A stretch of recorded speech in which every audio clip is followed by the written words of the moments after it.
Sedang heboh tentang perseteruan antara seorang pesulap yang juga seorang YouTuber melawan orang sakti yang konon bisa melakukan hal-hal di luar nalar dan bisa menyembuhkan orang dengan cara-cara yang ajaib. Persoalan muncul karena si pesulap membongkar, menunjukkan bukti-bukti, bahkan menantang bahwa orang yang disebut sakti ini sebenarnya hanya melakukan kebohongan. Dia hanya melakukan trik-trik sulap.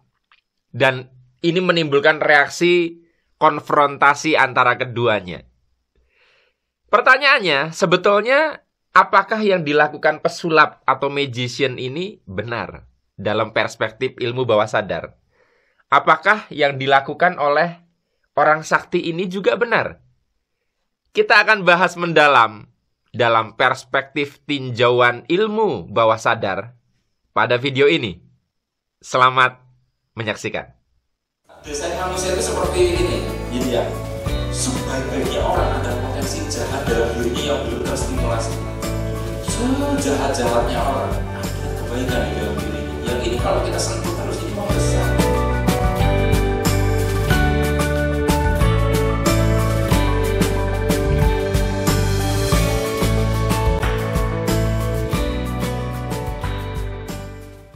Assalamualaikum warahmatullahi wabarakatuh. Jumpa lagi kita berjumpa dengan saya, Arif Rahutomo atau Arif RH dalam rekaman video iseng Reborn. Cie. Ya, teman-teman semua, dalam video kali ini saya mau membahas tema tentang konfrontasi antara pesulap dan orang sakti. Tadi di bagian prolog sudah saya sedikit uraikan gambaran besar apa yang terjadi. Dan untuk Anda yang ketinggalan info ini, silahkan Anda cari di YouTube, cari di Google. Anda akan menemukan banyak berita kalau Anda mengetik berita tentang dua hal ini, pesulap versus orang sakti misalnya. Teman-teman, orang sakti di sini saya kasih tanda kutip ya. Karena kasusnya kan orang sakti ini dituduh hanya melakukan trik-trik sulap oleh seorang pesulap yang juga seorang YouTuber. Nah, teman-teman, di sini saya tidak akan membela salah satu, tapi saya akan melihat sisi min plus dari fenomena ini. Jadi, begini. Saya harus terangkan dulu dalam keilmuan bawah sadar ya, dalam keilmuan subconscious itu kan kurang lebih baganya yang populer begini ya. Jadi ini adalah pikiran sadar dan ini porsinya 12% dan ini pikiran bawah sadar porsinya 88%. Kalau kita lihat dari proporsi ini jelas pikiran bawah sadar memiliki kekuatan yang jauh melampaui pikiran sadar. Sehingga sebetulnya untuk bisa mengaktifasi, untuk bisa kita mengakses kekuatan yang lebih besar pada diri kita atau pada diri seseorang adalah kita mampu masuk ke area ini, gitu kan. Nah, dalam keilmuan bawah sadar di sini ada yang namanya reticular activating system, ya, atau disebut juga critical area (CA). Jadi ini semacam pintu gerbang yang membatasi apapun yang keluar masuk untuk masuk ke bawah sadar.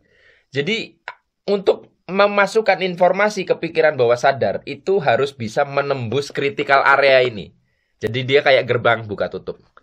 Banyak cara untuk bisa menembus ini, banyak cara. Nah, salah satu cara yang paling sederhana adalah di sini authority, ya, atau otoritas. Otoritas. Jadi otoritas itu gini. Kalau misalkan Anda itu sudah percaya banget dengan kehebatan seseorang, Anda percaya banget dengan keilmuan seseorang, Anda tidak lagi mempertanyakan kapasitas seseorang, itu Anda memberikan otoritas kepada orang itu. Jadi otoritas itu diberikan oleh orang lain, ya.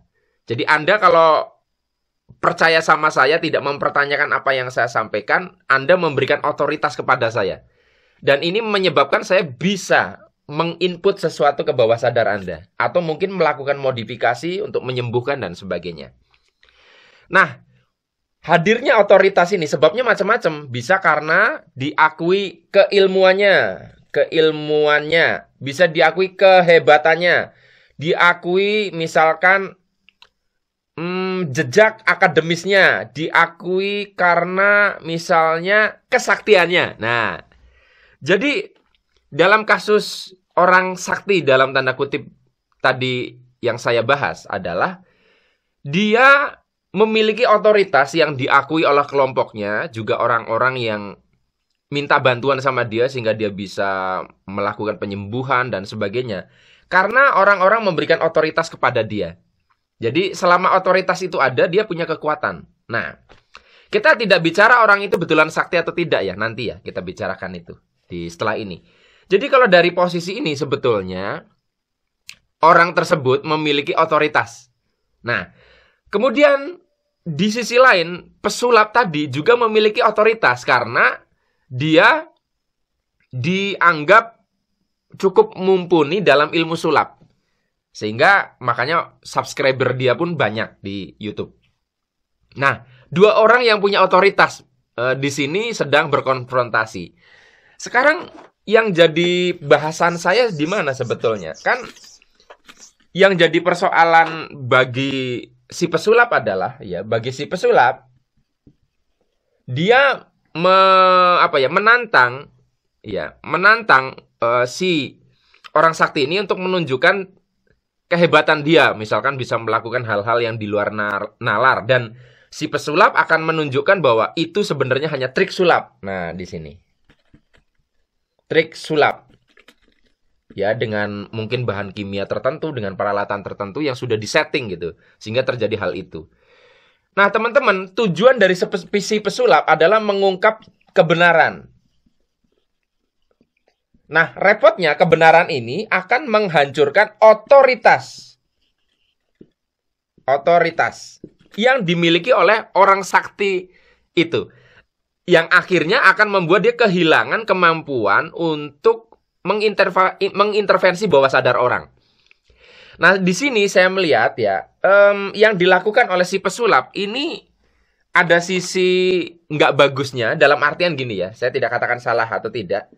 Tapi misalkan gini, kalau misalkan saya itu melakukan yang dilakukan oleh orang sakti dalam kasus ini, dan saya dianggap sakti oleh sekeliling saya, dianggap sakti oleh banyak orang, sehingga hanya dengan seperti itu saya menunjukkan kesaktian saya, bisa keluar asap, bisa keluar cahaya misalkan dari tangan saya, membuat Anda percaya, dan misalkan Anda itu sedang sakit, lalu saya bacakan doa-doa walaupun itu hanya ngarang, lalu itu Anda minum dan memberikan sebuah sugesti kepada Anda, lalu Anda sembuh. Salahnya di mana? Dalam proses saya menunjukkan saya bisa ngeluarin cahaya, saya bisa ngeluarin asap, mungkin ini sebuah kebohongan, ya, tidak benar. Tapi dari segi kemanfaatan, saya menolong orang karena saya dengan cara itu membuat pikiran bawah sadarnya terbuka. Jadi trik sulap, kalau misalkan itu betulan trik sulap ya, ini belum clear. Kalau ini betulan trik sulap yang dilakukan orang sakti itu, maka tujuan dia hanyalah supaya memperkuat otoritas dan membuat si orang yang membutuhkan bantuan dia itu tidak mempertanyakan, oh ini orang ini hebat, pasti bisa nyembuhin saya. Muncullah satu keyakinan, dalam tanda kutip muncullah satu iman. Nah, jadi apakah video-video saya bisa membantu hidup Anda? Apakah saya bisa membantu Anda? Sebetulnya bukan di saya kekuatannya, tapi apakah Anda memberikan otoritas kepada saya? Jadi kalau misalkan Anda ngeyel dengan saya, ya ngeyel, mendebat, membantah, selalu mempertanyakan, maka sebetulnya kalau kita bicara rugi-rugian, yang rugi Anda, karena saya tidak bisa membantu Anda loh. Karena saya tidak dikasih otoritas. Nah, yang jadi jelek adalah ketika misalkan Anda nggak tahu kalau saya penipu misalnya, sehingga Anda memberikan otoritas saya memperalat Anda. Nah, ini juga sisi lain dari otoritas itu, saya bisa melakukan apapun terhadap Anda. Tapi kalau Anda yakin saya orang baik, sebetulnya otoritas ini adalah diberikan oleh Anda, itu memberikan keuntungan kepada Anda. Gitu ya. Nah, di sini kita bisa lihat sebetulnya, kalau si pesulap ini dia ingin menjunjung tentang kebenaran, jangan ngebohongin orang. Sementara dari prinsip ilmu bawah sadar, kadang pikiran bawah sadar itu perlu dibohongin supaya dia bisa ditembus critical areanya. Nah, ini yang agak jadi rumit di bagian ini. Sekarang saya mau kasih contoh sederhana deh. Kalau kita bicara kebenaran, itu kan berarti kebenaran yang bisa dibuktikan, faktual. Sekarang contoh Anda dari dulu misalkan, buat Anda yang beragama Islam, Anda dari dulu misalnya mempercayai bahwa air Zam-Zam itu memiliki kekuatan, air Zam-Zam itu hebat dan bisa menyembuhkan. Nah, sudahkah Anda menelusuri bagaimana komposisi kimiawi dari air Zam-Zam? Apakah betul dia ajaib? Nah, misalkan pertanyaan lanjutannya, kalau memang air Zam-Zam sedemikian hebat, kenapa tidak semua orang minum air Zam-Zam sembuh? Faktualnya gini deh, kenapa orang yang di area Arab Saudi sendiri yang dengan mudahnya bisa mengakses air Zam-Zam, di Arab Saudi tetap masih ada rumah sakit? Berarti kan ada penyakit yang nggak bisa disembuhkan. Artinya, air Zam-Zam tidak sesakti itu. Nah, bagaimana kalau ternyata sebetulnya itu hanya sugesti? Misalnya, nah kalau Anda mencari-cari kebenaran tuh begitu akhirnya, mempertanyakan banyak hal. Tapi, Anda tidak berani melakukannya karena ini terkait dengan agama. Iya kan? Karena terkait dengan agama secara frontal, ya, makanya Anda tidak berani melakukannya. Dan kalau saya gini, kenapa Mas Arif tidak mencoba membongkar itu misalkan tentang air Zam-Zam? Saya tuh kadang membatasi kapan saya harus mengungkap kebenaran, kapan saya melihat kemanfaatan. Kalau memang akhirnya air Zam-Zam itu dengan dibiarkan seperti itu, diimani bisa menyembuhkan, akhirnya bisa membantu banyak orang yang mempercayai itu, ngapain saya ganggu? Jadi kalau saya gitu, sekiranya tidak terjadi manipulasi, sekiranya tidak terjadi kriminalitas ya, kayak dukun memanfaatkan pasiennya untuk disetubui misalnya, itu harus dibongkar. Tapi selama otoritas itu yang diberikan kepada seseorang atau sesuatu masih memberdayakan, masih bisa membantu orang, nggak masalah. Nah, bagi Anda yang belum paham tentang kekuatan sugesti dalam bawah sadar, Anda bisa mencari informasi tentang placebo effect. Jadi, riset ilmiah pernah dilakukan berkali-kali bahwa orang yang meyakini sebuah pil itu bisa menyembuhkan, itu bisa sembuh. Padahal pil itu hanya permen. Inti dari placebo effect itu adalah bahwa ternyata keyakinan seseorang ketika mengkonsumsi sesuatu ikut mempengaruhi penyembuhan. Walaupun yang diminum itu bukan obat yang senyatanya. Dan itu sudah teruji tentang placebo effect ini. Ada. Nah, oleh karenanya, pembuatan obat dalam dunia medis mencoba untuk meminimalisir efek placebo ini. Jadi, tidak mengandalkan placebo, tapi anggap placebo hanya additional effect atau efek tambahan. Kembali ke sini, jadi apakah yang dilakukan pesulap ini betul? Ya, dia betul dalam perspektif ingin mengungkap, kamu jangan bohong deh, kamu cuma pakai trik sulap gitu loh. Tapi kalau dari perspektif keilmuan bawah sadar, apabila si orang sakti itu tidak merugikan orang lain, baik itu secara material, tidak melakukan kriminal, manipulasi, ya sampai mencabuli muridnya, mencabuli pasiennya misalkan. Maka kalau menurut saya tidak ada salahnya juga dibiarkan dia tetap dianggap orang sakti sehingga dia punya otoritas untuk menyembuhkan orang. Karena dengan seperti ini, apabila betul-betul terbongkar memang misalnya trik sulap, maka otoritas ini akan hilang, dalam tanda kutip kesaktian ini hilang. Apabila memang itu pakai trik sulap ya. Kalau dia sakti beneran, selesai perkara gitu. Nah, jadi teman-teman, oleh karenanya saya tidak, bagi siapapun Anda yang belajar ilmu bawah sadar pasti akan sependapat dengan yang saya katakan ini, bahwa dalam beberapa kasus Anda menangani orang, menyembuhkan orang, kadang orang ini kudu dibohongi, kadang perlu dibohongi, ya. Kadang perlu disiasati. Sebetulnya bukan dalam rangka apa-apa, tapi dalam rangka untuk bawah sadarnya mau kita manipulasi. Ini sama halnya seperti misalkan seorang bayi yang dia nggak mau minum obat, lalu obatnya dilarutkan dalam bubur ya, dalam bubur sumsum atau dalam bubur pisang misalkan. Si anak ini akhirnya tidak tahu bahwa itu obat, kan sebetulnya sama.